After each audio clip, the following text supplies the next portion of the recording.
Hai teman-teman, kembali lagi di podcast Penstuma. Nah, kali ini kita kedatangan guru yang bisa lihat sendiri langsung ya. Ini adalah Ibu Trisna. Halo Ibu Trisna, apa kabar? Halo Ibu Indra, baik. Ya, kali ini kita tidak sembarangan membahas topik ya.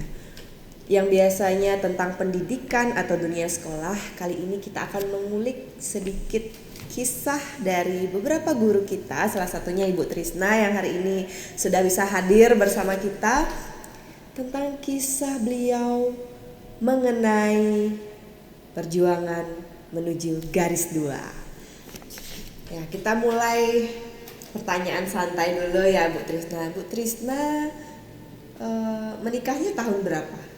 Saya menikah sama suami tahun 2016. Tahun 2016. Kalau kenalnya sama suami dari tahun berapa Ibu? Dari tahun berapa ya?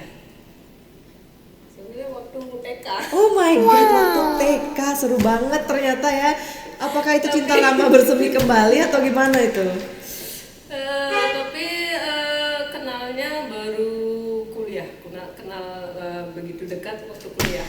Waktu TK mungkin tidak. Waktu TK nggak kenal. Iya. Jadi ketemunya waktu kuliah, tapi ternyata teman satu TK begitu. Iya.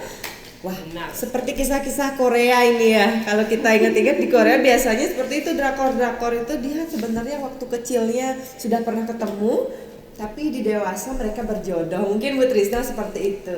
Oke, kenal suami berarti sudah lumayan lama ya, karena teman kuliah, menikah di tahun 2016. Kemudian punya anak yang pertama itu tahun berapa? Punya anak tahun 2023. Jauh sekali ya dari 2016 ke 2023. Oh, dari tahun 2016 sampai 2023. Perjuangan yang sangat panjang nih.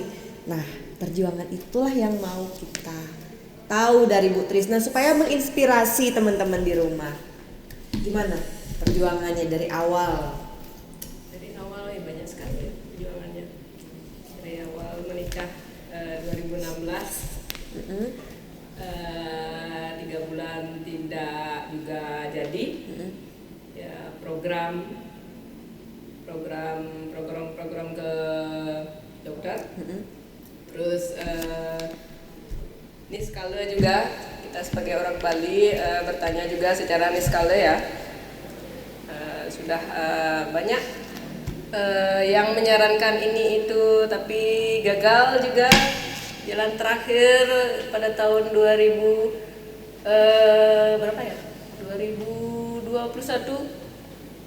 mulai program bayi tabung.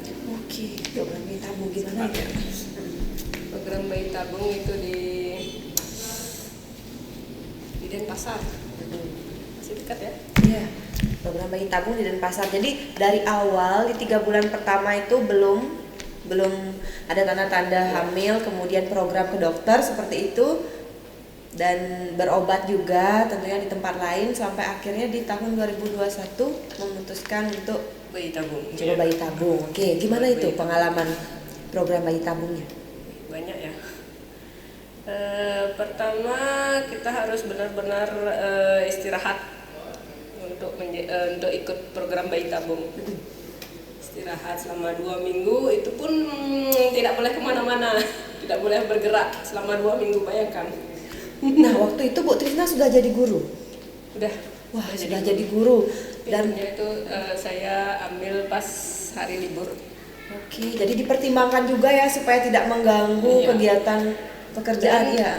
Dan kebetulan tahun 2021 itu kan masih masa pandemi. Oh iya, dalam masa pandemi. Jadi bisa pembelajaran bisa daring.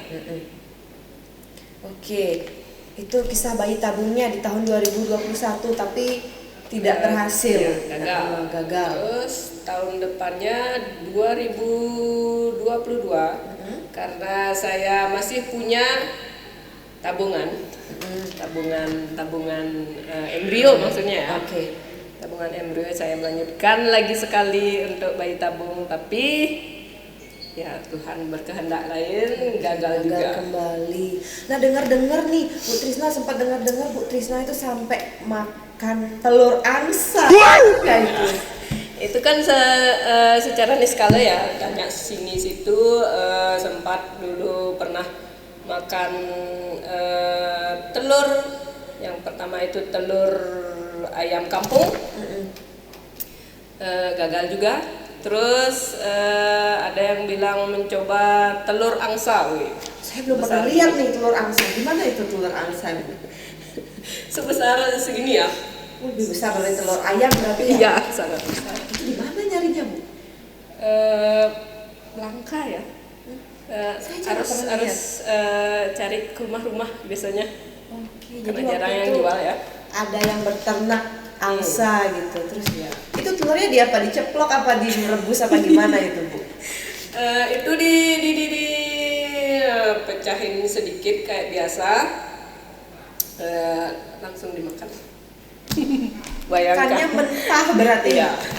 Astaga, saya telur ceplok yang setengah matang aja itu udah nggak kuat, apalagi itu mentah. Mentah. Iya. Itu Langsung. baru makan langsung. Iya, dimakan langsung. Bayangkan mulutnya sangat penuh. Penuh dengan telur angsa. Itu di awal-awal program atau sudah di tahun? Sebelum program bayi tabung. Oh, sebelum program. Ya. Selain pengalaman unik sampai makan telur angsa mentah, itu ada pengalaman unik lainnya nggak? Pengalaman unik lainnya apa ya? Mungkin itu yang paling unik ya. Oke, itu makannya ibu aja atau suami? Suami juga. Oh, suami juga. Suami juga bareng-bareng.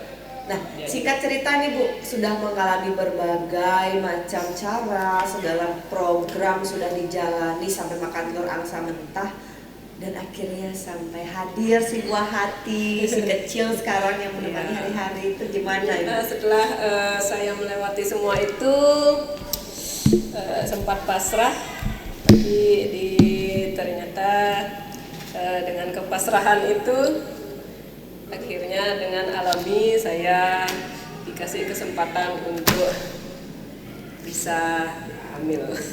Megas, kisahnya sangat menginspirasi sekali ya teman-teman semua.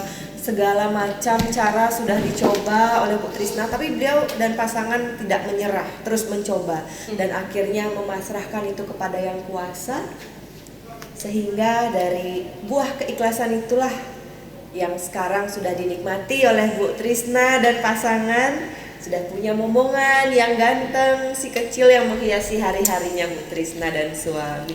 Selamat Bu Trisna, semoga bahagia selalu dan segera hadir nih yang kedua, ketiga dan seterusnya. Oke, sampai di sini dulu podcast kita. Sampai jumpa di pertemuan berikutnya. Dah. Dah.